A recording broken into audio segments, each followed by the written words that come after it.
Prime minister Modi ji के बारे में। मोदी जी ने दोस्तों ट्यूसडे को जो एक बहुत बड़ा अनाउंसमेंट किया और ये बोला कि 10 लाख लोगों को जो है आने वाले 18 महीनों के अंदर सरकारी जॉब मिलेगी, है ना। और मिशन मोड के ऊपर मेजर ड्राइव है जो कि रिक्रूटमेंट की करने के लिए बोला गया है कोविड-19 के बाद में। कोविड-19 के अंदर आप सबको मालूम होगा कि पिछले 2 साल से ना तो कोई आर्मी का रिक्रूटमेंट हुआ है, ना कोई रेलवे का भी अच्छे तरीके से नहीं हो पाया, कभी हुआ, कभी डेट आगे पीछे हो गई, कभी पेपर का आगे पीछे हो गया, है ना। तो अभी प्रॉपर तरीके से कराने के लिए बोला है। इसके अलावा अग्निपथ स्कीम के बारे में भी यहाँ पे जानकारी दी गई है, उसके थ्रू भी कई सारे रिक्रूटमेंट है जो कि कराए जाएंगे। देश के अंदर दोस्तों बेरोजगारी जो है वो उसके हालात बहुत ज्यादा खराब है। आपको ना तो प्राइवेट जॉब के अंदर भी ज्यादा अपॉर्चुनिटीज है और दूसरी गवर्नमेंट जॉब में भी जो है वो रिक्रूटमेंट नहीं हो पा रहे हैं, जबकि खाली सीटें बहुत सारी पड़ी थी इतने सालों से, है ना। दूसरी बात यह है कि प्राइवेट जॉब के अंदर क्या है कि हमारे यूथ जो है वो प्राइवेट जॉब के लिए प्रिपेयर नहीं है। ये भी एक बहुत बड़ी प्रॉब्लम है, क्योंकि प्राइवेट जॉब स्किल मांगती है। स्किल के लिए आपको ये माइंडसेट होना जरूरी है कि आपको कुछ सीखना है। कॉलेज और स्कूल अपने को कुछ सिखाते नहीं है। उसके बाद में एक ही जगह बचती है हमारे पास में अपने आप को जॉब लेने के लिए, जो कि है गवर्नमेंट जॉब, और वहां पर भी रिक्रूटमेंट नहीं होंगे तो बहुत बड़ी प्रॉब्लम हो जाएगी। तो इसीलिए ये बहुत ही जरूरी है कि ओवर द ईयर जो है वो गवर्नमेंट जॉब के प्रॉपर तरीके से एग्जाम और जो भी जरूरत है आपके डिपार्टमेंट में वो पूरी होती रहनी चाहिए, स्टेट लेवल पे भी और सेंट्रल लेवल के ऊपर भी। समझ गए? ठीक है, तो ये वाली चीज है। अभी काफी टाइम पहले आपको मालूम होगा लाठीचार्ज भी हुआ था बच्चों के ऊपर, यूपी बिहार के अंदर बहुत जगह पे एग्जामिनेशन के पेपर लीक हो गए थे। तो उन्हीं सभी चीजों से जो है वो हटकर जो है प्रॉपर तरीके से प्लानिंग करके जो है इसको कराने के लिए बोला है। बहुत सारे डिपार्टमेंट में होगा, जैसे कि अगर आप देखोगे ग्रुप ए के अंदर आज के टाइम पे है ना, ग्रुप ए समझ रहे हो ना, जो आपके सबसे टॉप सर्विस होती है 5600 ग्रेड पे वाली, तो इसके अंदर 1,14,000 वैकेंसीज होती है पूरे देश के अंदर। अभी जो काम कर रहे हैं अभी जो लोग 1.14 जो वैकेंट पोजीशन है वो नियर बाय 20,000 की है, और कुल मिला के 15% है जो कि अभी खाली पड़ी है। उसी प्रकार से बी की बात करें तो इसमें 16% है। बी एनजी की बात करें, नॉन गेजेटेड पोस्ट, बी वाली भी गेजेटेड पोस्ट होती है कुछ एक, और बी में ग्रुप बी के अंदर ही नॉन गेजेटेड भी होती है, तो वो नियर बाय 31% खाली है। वैसे ग्रुप सी के अंदर 21। तो टोटल मिला के अगर आप देखोगे ना तो जो खाली पड़ी है अभी देश के अंदर, सेंट्रल लेवल की बात कर रहा हूं मैं, स्टेट लेवल की नहीं है, सेंट्रल लेवल की बात कर रहा हूं। हमारे देश में सरकारी अगर स्टेट और सेंटर दोनों की जॉब मिला लो ना तो नियर बाय 3 से 4 करोड़ सरकारी नौकरियां बनती है। कितना? 3 से 4 करोड़ के आसपास, सारे स्टेट और सेंटर की मिला लो तो। समझ गए? ओके, और 3 से 4 करोड़ की मैंने ज्यादा बोल दिया, 2 से 3 करोड़ के आसपास का नंबर है इसमें, 2-2.5 करोड़ के आसपास का नंबर है, 2 करोड़ से 2.5 करोड़ के आसपास का नंबर है। टोटल हमारे यहाँ पे 40 करोड़ से 45 करोड़ जॉब्स है पूरे इंडिया के अंदर जो काम करते हैं लोग। 70-80% इनफॉर्मल सेक्टर में करते हैं, वो एक अलग प्रॉब्लम है, लेकिन जो लोग काम करते हैं वो इतने। तो कुल मिला के अगर आप देखोगे ना तो 4-5% के आसपास, 2 से 4% के आसपास ही सरकारी नौकरियां हैं जो कि देश में टोटल जॉब के अंदर अवेलेबल होती है। अगर उनका भी प्रॉपर तरीके से नहीं होगा तो और प्रॉब्लम हो जाती है।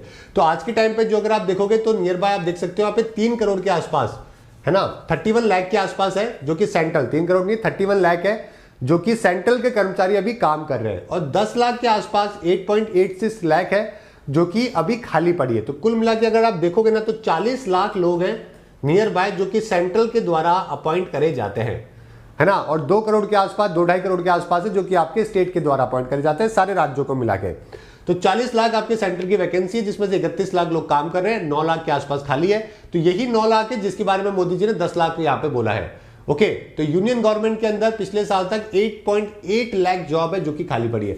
2019 में देखोगे तो 9.2 लाख थी, तो काफी बड़ा नंबर है ना, नियर बाय 20% टोटल जॉब्स का अभी तक खाली पड़ा है। उसी के बारे में यहाँ पे बात करी गई है। ये पूरा का पूरा डाटा है, देख लीजिएगा, है ना। पेपर में नहीं पूछेंगे लेकिन आपकी नॉलेज के पॉइंट से है जो कि यहाँ पे कवर किया गया है। अब यहाँ पे बात करते हैं जो कि एक और बहुत बड़ा अनाउंसमेंट है जो कि हुआ है अग्निपथ योजना को लेकर। समझिए, गवर्नमेंट ने दोस्तों फाइनली पूरी जानकारी अग्निपथ रिक्रूटमेंट स्कीम के बारे में दे दी है।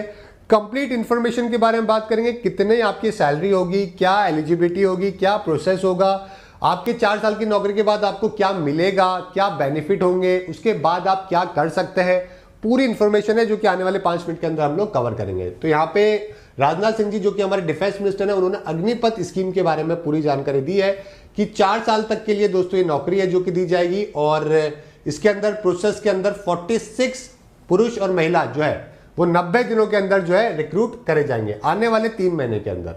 समझ गए मेरी बात? ठीक है, और ये तीनों डिफेंस सर्विसेज के अंदर है जो कि इंक्लूड करे जाएंगे। इससे हमारे देश की नेशनल सिक्योरिटी भी इंप्रूव होगी और साथ में यूथ को देश को सर्व करने के लिए अपॉर्चुनिटी है वो भी मिलेगी। अग्निपथ स्कीम के तहत जो रिक्रूट करे जाएंगे उनको बोला जाएगा अग्निवीर। 4 साल की कंप्लीट करने के बाद में रेगुलर एम्प्लॉयमेंट की भी अपॉर्चुनिटी मिलेगी 25% युवाओं को।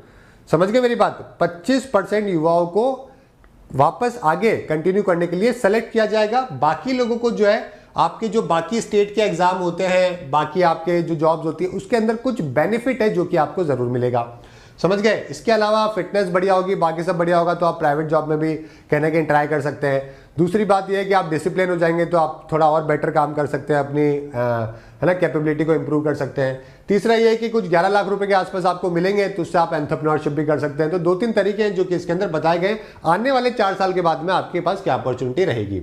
अभी हमारे यहाँ पे जो जवानों की एवरेज एज है ना आर्मी के अंदर वो 32 साल है, लेकिन जब ये रिक्रूटमेंट करने लगेंगे तो वो एवरेज एज घट के कितनी हो जाएगी? 24 से 26 साल हो जाएगी। समझ गए मेरी बात? तो हम ये बोल सकते हैं कि हमारी आर्मी थोड़ी बहुत नई, थोड़ी यूथ है जो कि ज्यादा उसमें इन्वॉल्व हो जाएगा। इसके अंदर कई सारे जो भी इंटरव्यूज होंगे, जो भी सिस्टम बनाया जाएगा, कैंपस इंटरव्यूज होंगे, वो आपके सारे देश के इंडस्ट्रियल ट्रेनिंग इंस्टीट्यूट के अंदर, नेशनल स्किल क्वालिफिकेशन फ्रेमवर्क, मतलब जो देश के बड़े बड़े इंस्टीट्यूट है ना वहां पर ये इंटरव्यूज है जो कि करवाए जाएंगे लास्ट में कंप्लीट रिक्रूटमेंट करने के लिए। तो इसको all India all class basis के ऊपर ये एलिजिबिलिटी है जो कि डिसाइड करेगी। ये पूरा इंडिया होगा, सारी की सारी क्लास होगी। 17.5 साल से लेकर 21 साल है जो कि इसकी एलिजिबिलिटी है। मेडिकल और फिजिकल के कुछ फिटनेस के स्टैंडर्ड्स है जो कि ये लोग सेट करेंगे। एनुअल पैकेज है जो कि 4.76 लाख से लेकर 6.92 लाख तक है जो कि होगा। रिस्क और हार्डशिप के अकॉर्डिंगली आपको कुछ अलाउंसेस भी जो है वो दिए जाएंगे। समझ गए? इसके अलावा आपको यहाँ पे एक सेवा निधि पैकेज भी दिया जाएगा जिसमें 11.71 लाख रुपीस है जो कि कंट्रीब्यूशन के तौर पे दिए जाएंगे। समझ गए? आपको पूरे बेनिफिट है जो कि मैं बता देता हूं। देखो, सबसे पहले ईयर के अंदर बेस सैलरी होगी 30,000 रुपए बेसिक पे पर मंथ, उसमें से 70% आपके इन हैंड आएगी, सैलरी आपके अकाउंट में क्रेडिट होगी। आप इसको 21,000 मान के चलो। दूसरे साल में 23,000, फिर 25,000, फिर 28,000। ओके, ये आपकी सैलरी होगी जो कि आपको आपका जीवन व्यापन करने के लिए मिलने वाली है। इसमें 30% जो आपकी टोटल सैलरी है उसका सेवा निधि के अंदर कंट्रीब्यूशन है जो कि इंक्लूड किया जाएगा। जैसे कि सैलरी 30,000 थी, 21,000 रुपए आपको इन हैंड मिली, 9,000 रुपए आपके सेवा निधि में चले गए। चौथे साल में 40,000 रुपए सैलरी है, लेकिन 28,000 रुपए आपको इन हैंड मिलेंगे, 12,000 रुपए आपको सेवा निधि में मिलेंगे। इतना ही पैसा सरकार है जो कि कंट्रीब्यूट करेगी आपके लिए, इतना ही पैसा सरकार कंट्रीब्यूट करेगी। समझ गए? तो आप ये मान सकते हैं कि आपकी फर्स्ट ईयर में सैलरी आपको इन हैंड 21 मिलेगी, लेकिन सैलरी 39 है क्योंकि 9,000 रुपए सरकार आपको बाद में देने वाली है। तो टोटल कंट्रीब्यूशन आपके सेवा निधि में 4 साल बाद जो होगा वो आपकी तरफ से तो 5 लाख रुपए होगा।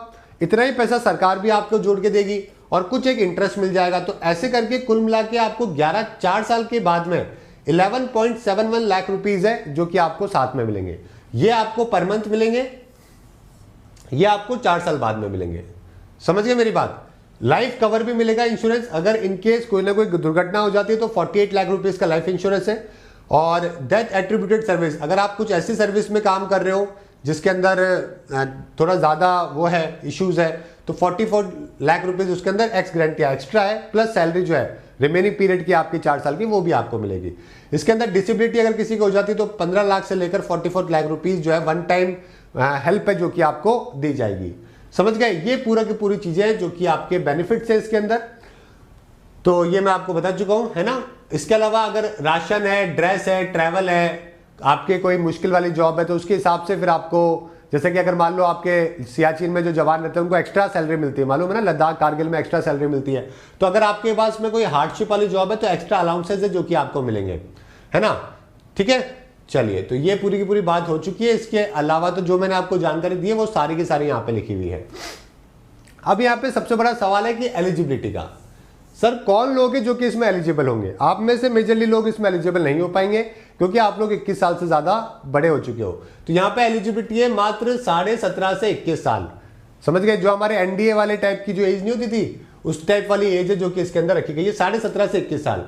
मिनिमम क्वालिफिकेशन क्लास 10th और class 12 depending upon the service जो कि आप चूज कर रहे हो। समझ गए?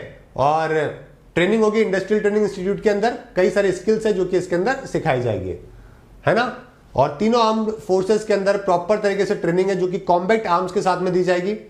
और मेजरली जो यहाँ पे रिक्रूटमेंट होगा वो पुरुषों का ही होगा वैसे तो, क्योंकि कॉम्बैट वाले स्किल है जो कि इसमें सिखाए जाएंगे। महिलाओं को कॉम्बैट फोर्सेस में अलाउ नहीं है, लेकिन फिर भी नेवी के अंदर ऐसी बहुत सारी जॉब्स है जहां पे महिलाओं की भी जरूरत पड़ेगी, तो कुछ एक परसेंटेज जो है वो महिलाओं का भी यहाँ पे जरूर से अवेलेबल होगा। 100% होगा, ऐसा नहीं हो सकता कि 100% पुरुषों के लिए हो या मेल के लिए हो। कितने ट्रुप्स है जो कि कितने जवानों को शामिल किया जाएगा, तो फर्स्ट ईयर में 46,000 का रिक्रूटमेंट है जो कि तीनों सर्विसेज में किया जाएगा। आने वाले टाइम पे हर साल 50,000 लोगों को इसके अंदर लिया जाएगा, और हर 6 महीने के अंदर जो ये इंडक्शन है जो कि किया जाएगा, हर 6 महीने के अंदर, समझ गए। ओवरऑल जो है वो 4 साल का पीरियड के आपको सर्व करना पड़ेगा, और नियर बाय 2.25 लाख के आसपास अग्निवीर है जो कि रिक्रूट करे जाएंगे। नेवी इसमें से 12 से 15,000 के आसपास लेके जाएगी, और एयरफोर्स भी इसी के आसपास। बाकी आर्मी के अंदर ज्यादा रिक्रूटमेंट है जो कि आपको देखने को मिलेंगे, समझ गए मेरी बात। तो नियर बाय आप ये बोल सकते हैं कि 50,000 के आसपास पर ईयर है जो कि ये लोग लेने वाले हैं। 2 साल 2 बार में रिक्रूटमेंट होगा, है ना, इस तरीके से यहाँ पे करवाया जाएगा, ठीक है। 50,000 एनुअली, यानी कि हर 6 महीने में आप ये मान सकते हैं कि 25,000 लोगों का रिक्रूटमेंट है जो कि होगा। कैसी ट्रेनिंग दी जाएगी दोस्तों, डिपेंड करेगा कि आप कौन से सर्विस में जा रहे हैं, एयरफोर्स में जा रहे हैं, नेवी में जा रहे हैं, आर्मी के अंदर जा रहे हैं, उसी तरीके से आपको ट्रेन किया जाएगा। और आपको रोल क्या असाइन किया गया है, 10th पास को अलग रोल होगा, 12th पास को अलग रोल होगा। मिनिमम ट्रेनिंग जो है वो हर एक रिक्रूट को अवेलेबल करवाई जाएगी 10 वीक की, और कुछ एक ऐसी वैकेंसीज भी होगी जिसमें ट्रेनिंग थोड़ी हार्ड होगी, लंबी होगी, तो नियर बाय 6 महीने तक की ट्रेनिंग है जो कि अवेलेबल करवाई जाएगी। तो आप ये मान सकते हैं 10 वीक का मतलब हो गया 2.5 महीना, है ना। तो 2.5 महीने से लेकर 6 महीने तक की ट्रेनिंग है जो कि डिपेंड करेगा किस पोजीशन पे आप जा रहे हो, उसके अंदर आपको अवेलेबल करवाई जाएगी। अब इसके अंदर पॉजिटिव तो बहुत सारी चीजें हैं, अब इसमें नेगेटिव क्या चीजें हैं, समझ गए। अब इसमें नेगेटिव पॉइंट की बात करें, क्योंकि आपको दोनों साइड पता होनी चाहिए हमेशा, है ना। तो देखो, सबसे पहले तो क्या है कि हजारों युवा हर साल आर्म्ड फोर्सेस में इसलिए अप्लाई करते हैं क्योंकि उनको 3 चीजें मिलती है।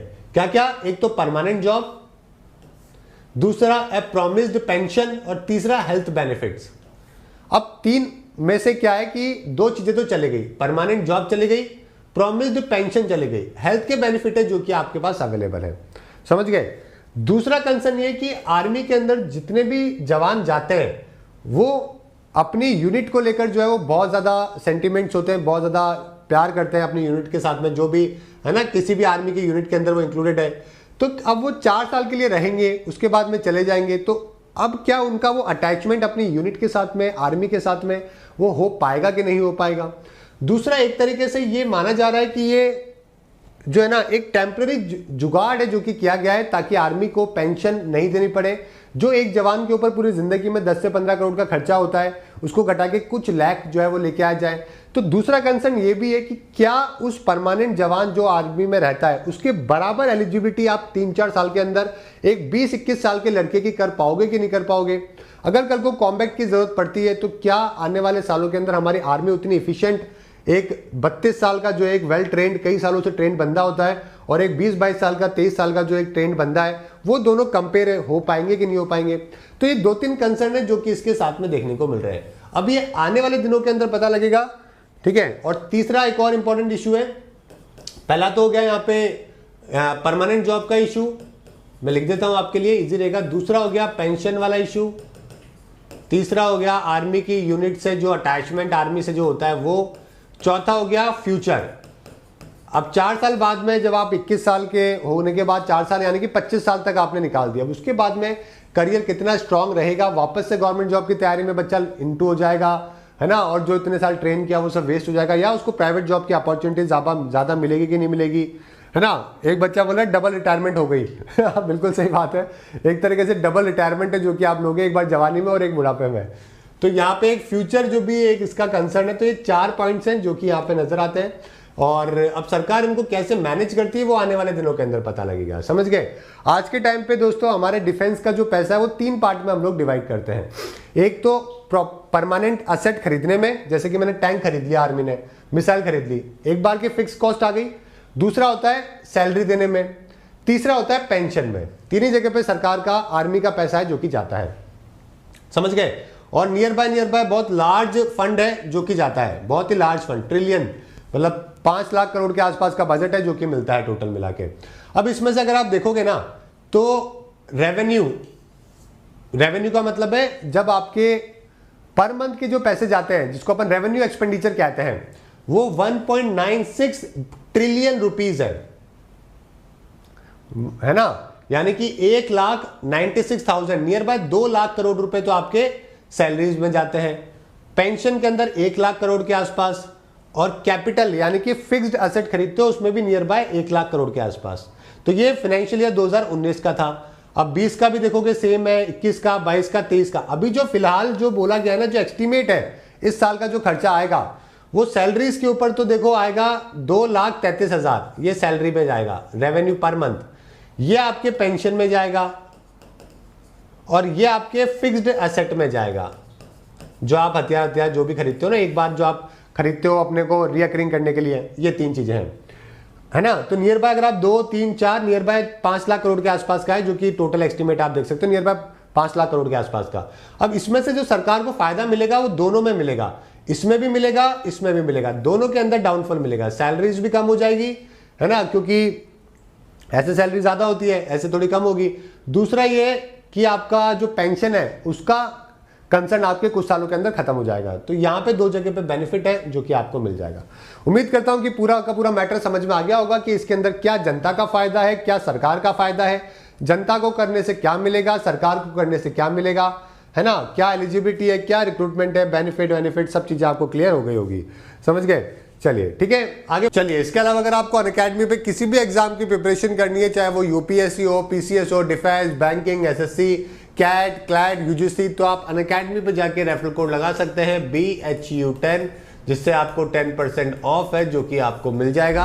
आप इसको यूपीएससी, बीसीएस, डिफेंस, बैंकिंग किसी भी एग्जाम के लिए काम में ले सकते हैं। आपको ऐप डाउनलोड करनी है, मोबाइल नंबर डालना है, यहाँ पे गोल सेलेक्ट करना है आपको, जो भी आपका एग्जाम का गोल है, हो सकता है ना 40+ एग्जाम में से। उसके बाद में प्लस पे जाइए, उसके बाद में गेट सब्सक्रिप्शन पे जाइए, उसके बाद 12 या 24 मंथ पे जाइए, और यहाँ पे नीचे की तरफ आपको लगाना है BHU10। ठीक है, तो BHU10 लगा के आप इसको कंटिन्यू कर सकते हैं। और मेरे सारे के सारे कोर्सेज ऑलरेडी बने हुए हैं, तो आप वहाँ पे जाके अपना सारा कंप्लीट कोर्स भी कर सकते हैं। साथ में अगर आप जॉब करते हैं तो smileforallsociety.org की वेबसाइट पे जाके एक बच्चे को एजुकेट कर सकते हैं मात्र 500 रुपये पर मंथ में। पूरी दुनिया में जितनी ज़्यादा ट्रांसपेरेंसी मिल सकती है उतनी ज़्यादा आपको जो है स्माइल फॉर ऑल के ऊपर मिलेगी। चलिए